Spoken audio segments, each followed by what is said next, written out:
Wyobraźcie sobie piłkarza, który nigdy nie zagrał w najwyższej lidze w swoim kraju, a mimo to został legendą PSG i strzelił hat-tricka na mundialu. To wtedy wkręcał Tomasza Hajtę jak żarówkę, zresztą po latach wysłał mu nawet pozdrowienia. Taki był Pedro Pauleta, jeden z najlepszych napastników początku XXI wieku. Piłkarz, który kilka razy odmawiał Arsenowi Wengerowi i uwielbiał upokarzać Fabiana Bartheza z Marsylii. Kibice PSG do dzisiaj mają ciarki, gdy widzą jego gole, choć trzeba uczciwie przyznać, że nie trafił na złote czasy tego klubu. Po latach spokojnie można postawić go za wzór dla młodych zawodników, bo Pauleta bardzo późno startował do wielkiej piłki i długo przebijał się w niższych ligach. W jego karierze mnóstwo było szczęścia, ale też wiary, że zwykła sumienna praca musi się po prostu obronić. Pauleta do dziś jest drugim najlepszym strzelcem w historii reprezentacji Portugalii. Oczywiście wyprzedza go tylko Cristiano Ronaldo. Zanim przejdę do dalszej części filmu, to przypomnę, że testuję ostatnio napoje Holi. Polecam wam te napoje w proszku, bo są bardzo dobrą alternatywą dla soft drinków. Zero cukru, zero aspartamu, mało kalorii, no i dużo witamin. Jedna taka pucha to aż 50 porcji. Możecie spokojnie zacząć od takiego oto starter setu, żeby wypróbować różne smaki. Napoje mają ogromny wybór, bo jest energy dla pobudzenia lepszej koncentracji, milkshake zero cukru, mrożona herbata albo napoje nawadniające. Na całość asortymentu macie ode mnie 10% zniżki z kodem Paweł Grabowski. Link znajdziecie w opisie oraz w komentarzu. I jeszcze raz polecam wam sprawdzić Holi i lecimy dalej z historią.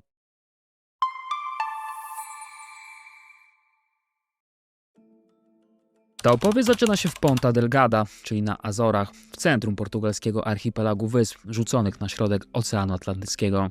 To tutaj w 1973 roku urodził się Pedro Pauleta. Portugalczyk po latach wspominał swoje pierwsze zetknięcie z futbolem jako moment, który zdecydował o całym jego życiu. Miał zaledwie 4 lata, gdy do jego rodziców przyjechali krewni ze Stanów Zjednoczonych. Pedro doskonale pamięta, jak pierwszy raz kopał piłkę z kuzynem z Ameryki. Ale co ciekawe, ojciec dość długo nie pozwalał mu uprawiać tego sportu. Twierdził, że nie chce szkód w domu i na ulicy. Pauleta wspomina, że musiały minąć lata, zanim rodzice pozwolili mu grać z innymi chłopakami z osiedla. To było dość dziwne, bo ojciec Pedro sam był wcześniej zawodnikiem. Jego największym osiągnięciem był honorowy gol przeciwko Benfice w meczu przegranym 1-18. Taka była piłkarska rzeczywistość na Azorach. Wyspy oddalone od 1500 km od Portugalii stanowiły totalny margines. Młody Pedro porzucił szkołę w wieku 14 lat. Ojciec postawił mu warunek. Od dziś będziesz trenował i jednocześnie pracował jako mój pomocnik w firmie remontowej. Musisz się dowiedzieć, jak wygląda życie, opowiadał ojciec. Od tego momentu Pauleta dzielił czas między treningi a malowanie domów. Grał w klubie, który należał do siatki scoutingowej Benfiki. W ten sposób jego talent szybko został zauważony. Szybko otrzymał też powołanie do juniorskiej reprezentacji Portugalii do lat 16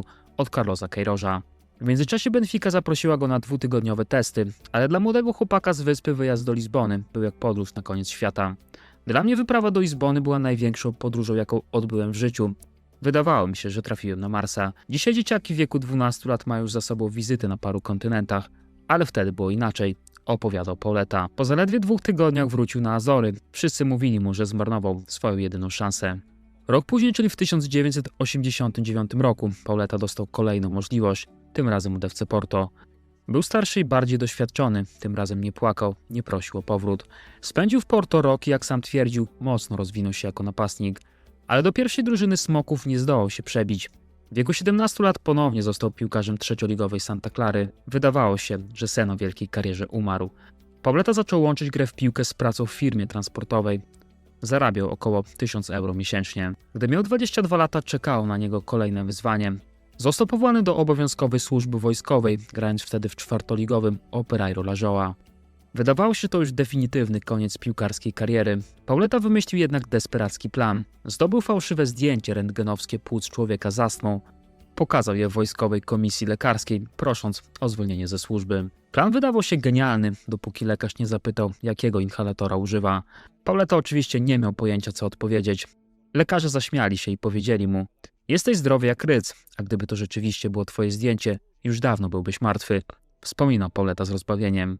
Ostatecznie spędził 8 miesięcy w wojsku jako szofer dowódcy. Na szczęście dowódca polubił go na tyle, że każdego weekendu pozwalał mu wyjeżdżać na mecze.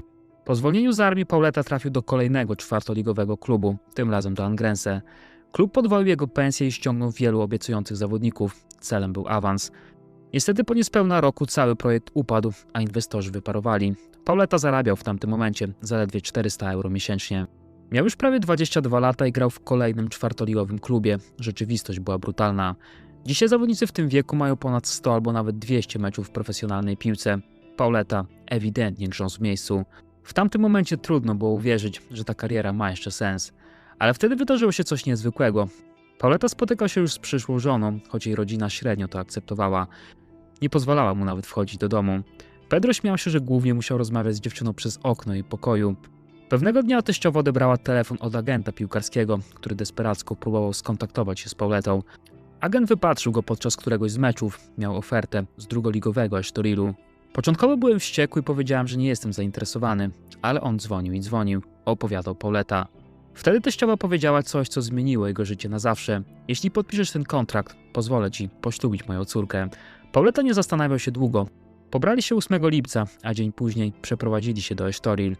Dzień później był pierwszy trening, w ogóle nie myślał o żadnej podróży poślubnej. Z dnia na dzień nowa para wylądowała w jednopokojowym mieszkaniu, czarnym od pleśni. Ale oczywiście w tamtym momencie liczyły się tylko marzenia i nadzieja, że coś się za chwilę zmieni. W Estoril Pauleta eksplodował, strzelił 18 goli w lidze, tylko o 3 mniej niż król strzelców, mimo że jego zespół balansował na granicy spadku. Można powiedzieć, że po raz pierwszy od lat jego talent został doceniony. To przyciągnęło uwagę Belenenses i ich trenera João Alvesa. Gdy jednak zarząd klubu zablokował transfer, los znowu uśmiechnął się do Paulety. João Alves został właśnie zatrudniony przez Salamankę, hiszpański klub z drugiej ligi, który właśnie planował awans do La Ligi. Pauleta wydawał się idealnym transferem. Tutaj też próbowano zablokować jego kontrakt, sugerując się badaniami medycznymi i problemem z miednicą, ale Alves powiedział, że to bzdury. Chwilę potem w 1996 roku Pauleta przeprowadził się do Hiszpanii. Jak widać, to była bardzo specyficzna kariera. Piłkarz, który miał już ponad 23 lata, ani razu nie zagrał w najwyższej klasie rozgrywkowej w Portugalii. Był gościem z totalnej czapy, ale nie przeszkodziło mu to walczyć o marzenia. W Hiszpanii rozpoczął budowę swojego nazwiska. Początek sezonu 1996-97 w Segunda División był koszmarem. Salamanca mimo dużych inwestycji rozpoczęła rozgrywki najgorzej jak się da. Pauleta siedział na ławce, obserwując jak zespół gromadzi porażkę za porażką.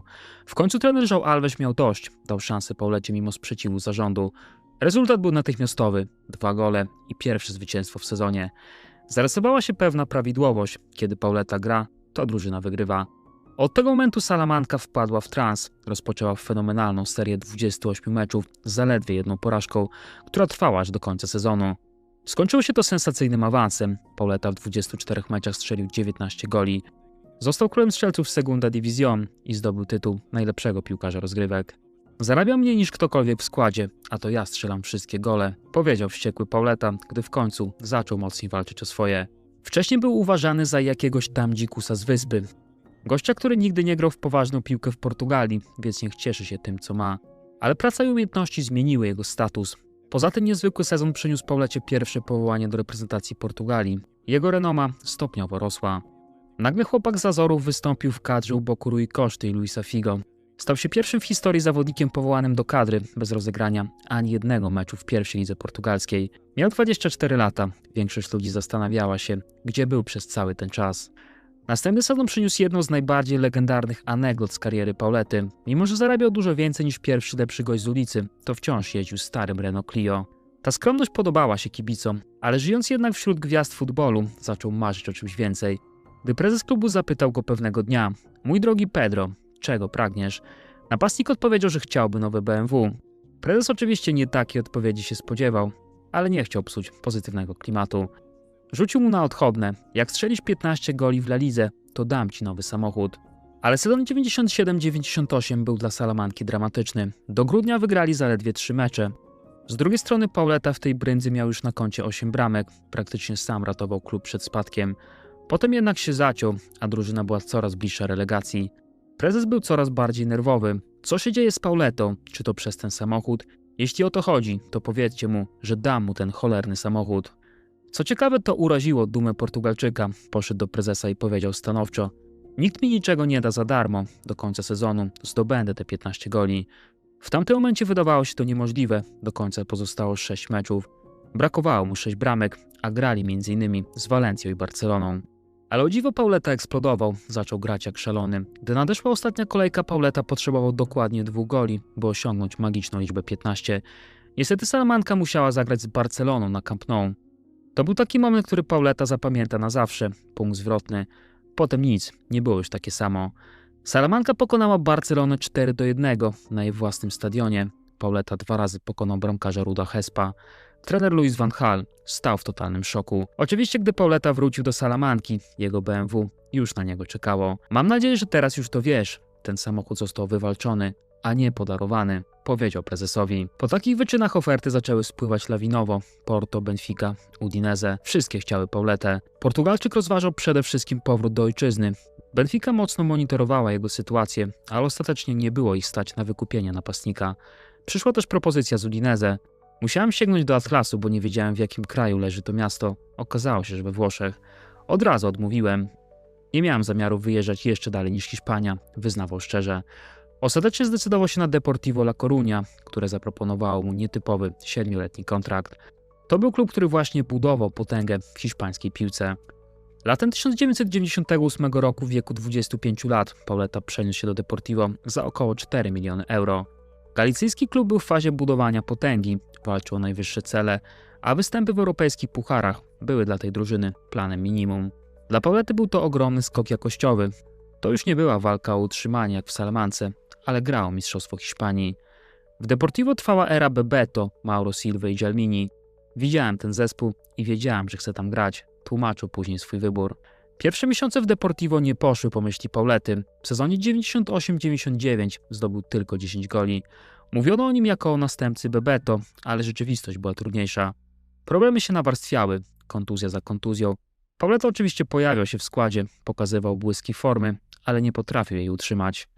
W następnym sezonie przyszedł Roy Mackay. Holenderski napastnik szybko stał się pierwszym wyborem w ataku Deportivo. Pauleta, mimo że w pewnym momencie zanotował niesamowitą serię 10 goli w 10 meczach, ostatecznie i tak zszedł na dalszy plan. To był dość trudny okres w mojej karierze. Mówiono, że będę następnym Bebeto, a potem przyszedł okres urazów i zostałem zepchnięty do roli rezerwowego, wspominał Portugalczyk.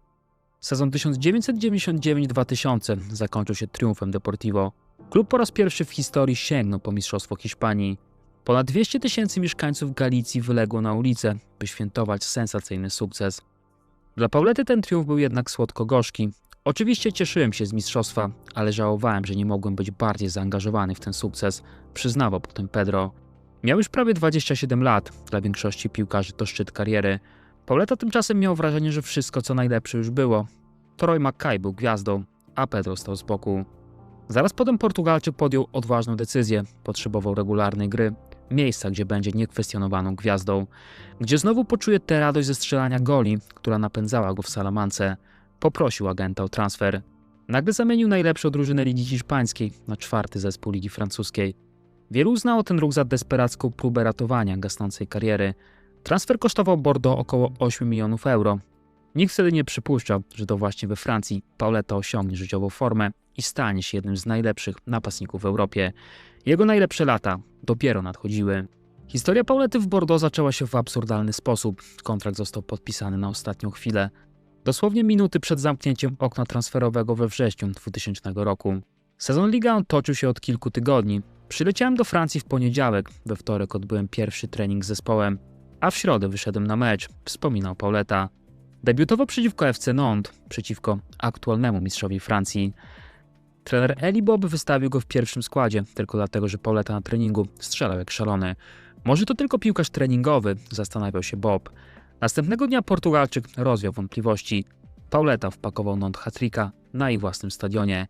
Bordeaux wygrało 5-0, innymi słowy, żyrondyści rozbili aktualnego mistrza kraju, a debiutant zdobył 3 bramki. Elie Bob po meczu skomentował sucho. Pauleta odbył z zespołem jeden trening, wyszedł na mecz ligowy i strzelił hat-tricka. Uważam, że to całkiem obiecujący debiut, powiedział Bob. Pauleta miał szczęście nie tylko na boisku. Na lotnisku w Bordeaux czekał na niego pewien mężczyzna. Jean-Pierre, który został wysłany przez byłego kolegę Paulety z Salamanki. Jeśli będziesz czegoś potrzebował, to jestem tutaj, mówił mu Jean-Pierre. Wyglądało to dziwnie, tak jakby ktoś na siłę chciał się z nim zaprzyjaźnić. Jean-Pierre pracował w centrum miasta w banku i był fanatycznym miłośnikiem kolarstwa. Co chwilę brał udział w amatorskich wyścigach. Pewnego razu po miesiącu pobytu w Bordeaux Pauleta zaprosił Jean-Pierre'a na lunch po treningu. Dojechałem do restauracji i widzę, jak Jean-Pierre zjeżdża na rowerze w swoim garniturze z krawatem. Mówię mu: kurde Jean-Pierre, przyjechałeś na rowerze?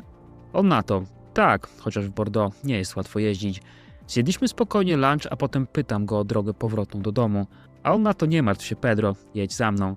Pauleta nie mógł uwierzyć w to, co się działo. Jean-Pierre w totalnym upale jechał na rowerze z niesamowitą szybkością i gracją. Przez 20 minut jechałem za nim samochodem, śmiejąc się, a moja żona mówiła: powiedz mu, żeby przestał. Dopiero jak dojechaliśmy do obwodnicy, pokazał nam gestem, w którą stronę jechać, opowiadał Pauleta. Co ciekawe, Jean-Pierre został potem agentem Paulety i przyjacielem na całe życie.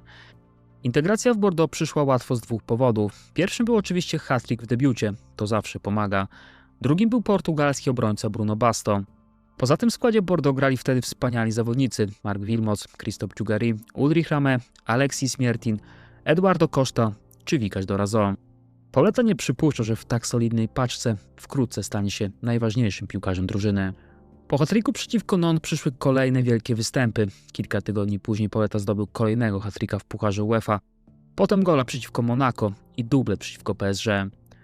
Ostatecznie żyrondyści zakończyli sezon na 4. miejscu, ale z 20 golami ligowymi Pauleta szokował, zamieniając się w jednego z najlepszych napastników Europy. Każdy, kto oglądał w tamtym czasie poniedziałkowy magazyn Eurogole na Eurosporcie, wie, o czym mówię. Drugi sezon był jeszcze lepszy. Pauleta strzelał gole jak automat. 35 bramek we wszystkich rozgrywkach. Bordeaux sięgnęło po Puchar Ligi Francuskiej. W finale Pauleta popisał się niesamowitymi nożycami. Ogólnie w tamtym sezonie totalnie pozamiatał.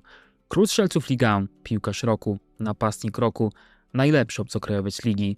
W tamtym czasie mocno zabiegał o niego Arsène Wenger, a sam Pauleta mógł być jednym z najdroższych piłkarzy w historii. Miałem możliwość wyjazdu do Lyonu, gdy ten wygrywał mistrzostwo po mistrzostwie. Miałem oferty z Anglii, Hiszpanii. Arsenal ubiegał się o mnie wielokrotnie. Odrzucałem te propozycje bez namysłu, wyznawał później Pauleta. W 2002 roku jego myśli krążyły tylko wokół mundialu. Był w szczytowej formie. Wydawało się, to może być jego opus magnum. Dzieło życia, moment kiedy usłyszy o nim cały świat, nie tylko fani Ligi Francuskiej i zapaleńcy zagranicznych lig. Portugalia miała wtedy Rui Costa z Milanu i Sergio Conceição z Interu. Był Nuno Gomes, wówczas napastnik Fiorentiny, Luis Figo grał już w Realu Madryt, a Fernando Couto był podstawowym obrońcą Lazio. To byli doświadczeni zawodnicy z ogromną jakością. Pauleta miał za sobą kapitalne eliminacje, a przed sobą grupę na Mistrzostwach Świata, gdzie znalazła się oczywiście Polska. Ostatecznie Portugalia zawiodła. Przegrała ze Stanami Zjednoczonymi i Koreą Południową. Odpadła z turnieju. Ale oczywiście między tymi spotkaniami wydarzył się mecz z Polską i słynny już hat-trick Paulety. Nasza reprezentacja została upokorzona wynikiem 0-4. Pauleta dosłownie rozłożył polską obronę na łopatki. Tomasz Hajto, czyli doświadczony obrońca Schalke, został kompletnie ośmieszony, gdy Portugalczyk wpakował mu pierwszego gola po dziecinnie prostym zwodzie. Potem co chwilę wkręcał go jak żarówkę. Ciepły deszczowy wieczór w Korei należał do Pedro Paulety, który przy lepiej ustawionym celowniku mógł zdobyć 2 gole więcej. Mundialeiro, mundialeiro, jak można było przegrać 4-0? Skończone dla nas mundialeiro, śpiewał później Maciej Maleńczuk. Hajto z kolei w rozmowie ze Sportowymi Faktami po latach tak opowiadał o tamtym meczu. Jakiś idiota obejrzał mecz i powiedział, że zawiniłem przy 4 straconych bramkach, że Pauleta, że cholera wie co jeszcze. To jest idiotyzm. Gdy obejrzy pan sobie jeszcze raz ten mecz, sam zresztą widziałem go 20 razy, to zobaczy pan, że zawiniłem tylko przy pierwszym golu. Przy reszcie błędy popełniali inni. Zresztą tak samo było z Koreą. Też błędy popełniali inni, a winą obarczono mnie i Jurka Dudka, dodawał Hajto. Po latach puentę tej historii napisał Zbigniew Boniek, gdy spotkał w Gdyni Portugalczyka. Były prezes PZPN-u wstawił na Twitterze wideo, na którym prosił Pauletę o przesłanie pozdrowienia dla byłego obrońcy Schalke. Hajto 3, rzucił Pedro w kierunku kamery. Pauleta i Boniek wybuchnęli śmiechem. Sezon 2002-2003 przyniósł kolejne 30 bramek w wykonaniu Paulety. Portugalczyk jako pierwszy zawodnik w historii wygrał nagrodę dla piłkarza roku Ligue 1 w 2 kolejnych sezonach, ale ciągle brakowało mu większych zespołowych trofeów. Wiedział, że jeśli chce zagrać na największych scenach, to musi wymusić transfer. W maju 2003 roku nadarzyła się okazja. Na gali, gdzie zdobył nagrodę, po ceremonii stał przed windą, rozmawiając z Bruno Basto. Nagle stanął przed nim nieznajomy mężczyzna. Pedro, bonjour, sprowadzę cię do PSG, powiedział facet. Tak, jasne, do następnego razu, uśmiechnął się Pauleta. Ale ten facet w windzie to był Francis Gray, który wkrótce miał zostać prezesem PSG. Potem zadzwonił do agenta Paulety i transfer szybko został dopięty. W Bordeaux Pauleta spędził 3 sezony, w 130 meczach zdobył 91 bramek. Stał się absolutną legendą żyrondystów, mimo że klub nie wygrał mistrzostwa. Kiedy przybyłem do Francji, nikt mnie nie znał. Po pierwszym hat-tricku przeciwko Non wszyscy byli zaskoczeni. Po kolejnych występach ludzie zaczęli pytać, skąd on się wziął. To były najszczęśliwsze lata mojej kariery, opowiadał Pauleta. Do dziś kibice Bordeaux uważają, że Pauleta był lepszy w ich barwach niż później w PSG. Ale sam Pauleta patrzył na to inaczej. 1 gol w PSG jest warty tyle, co 3 w Bordeaux. Kiedy strzelasz dla PSG, czujesz, że cały futbolowy świat patrzy, opowiadał Portugalczyk. Latem 2003 roku Paris Saint-Germain znajdowało się w głębokim kryzysie. Klub właśnie zakończył sezon na 11 pozycji w tabeli. To było drugie takie fiasko z rzędu. Ronaldinho, czyli brazylijski czarodziej, który miał nieść Paryżan do sukcesów, pakował walizki do Barcelony po burzliwym rozstaniu z klubem. W jego miejsce przyszedł 30-letni Portugalczyk z Bordeaux. Reakcje kibiców były mieszane, delikatnie mówiąc. Pauleta kosztował 12 milionów euro, z racji na wiek ten transfer nie kosztował dużo. Traktowano to wręcz jako promocję. Do tego w ramach dealu PSG oddało cenionego obrońcę Mauricio Pochettino. Wątpliwości pojawiło się sporo, zwłaszcza, że przypadła mi dość niewdzięczna rola następcy Ronaldinho, wspominał Pauleta. PSG w tamtym czasie chciało odmienić oblicze drużyny, postawić na skuteczność zamiast efekciarstwa, na waleczność zamiast gwiazdorzenia. Pauleta był symbolem tych zmian, ale najpierw musiał przekonać do siebie kibiców. Kiedy na początku nie strzelał, niezadowolenie trybun narastało. Niektórzy zdążyli już przyczepić Portugalczykowi łatkę transferowego niewypału. Nigdy nie miałem aż tak kiepskiego wejścia do nowego zespołu, pieknił się sam napastnik. Najgorsze, nie dochodzę nawet do sytuacji podbramkowych. W ostatnim spotkaniu oddałem jeden strzał. To chore. Co mogę zrobić, gdy nie dostaję piłek? Tak wyglądały początkowe tłumaczenia byłego gracza Bordeaux. Wahid Halilhodžić, czyli szkoleniowiec PSG i główny architekt transferu Paulety, musiał się gęsto tłumaczyć. Ale w 7. meczu sezonu Pauleta wreszcie odpalił. Niemal w pojedynkę rozmontował ekipę gangą.